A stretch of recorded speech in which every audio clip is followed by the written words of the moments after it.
Hello and welcome to the fourth and final video of the cover letter classes. In this video, we'll be talking about the closing paragraph as well as the final salutations.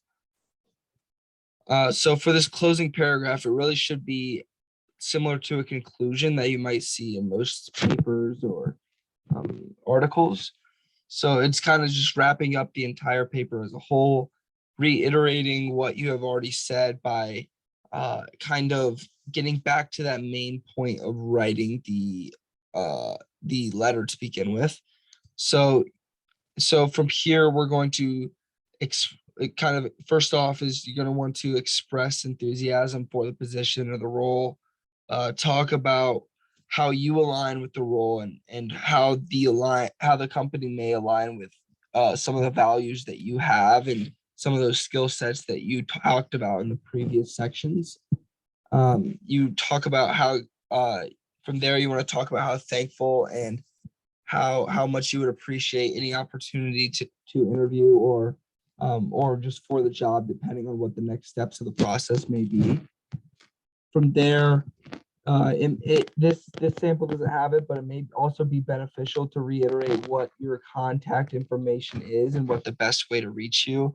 It may be by email, it may be by phone number, it may be by physical letter mail. That's up to you. So this is where you get to kind of express what contact and what way of contact would be the easiest for you to hear about next steps given if you're depending on if you move on in the process or not. From there, you want to make sure that the entirety of your cover letter does not exceed more than 1 page because that is considered to be professionally inapt. It's best to keep it under 1 page or exactly at 1 page, preferably.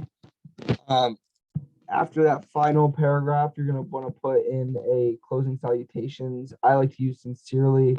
It's best to keep it as a professional salutations, but there are plenty of different synonyms for sincerely or different ways you can close off that your letter as a whole. And then you're going to want to leave a little space in this area and then sign your name in that space. So usually doing an actual signature is best. So whether it be a scanned signature on your computer or if you print it out and then were to sign that area physically, that would also be okay. And then underneath that signature space, you're going to actually type out your name, and that's how you do a cover letter. It's not always required that you do a cover letter, but it oftentimes kind of shows your commitment to the job and how much you really want it over competitors. So it's a great way to personally set yourself apart and show that personal branding that you may be looking for.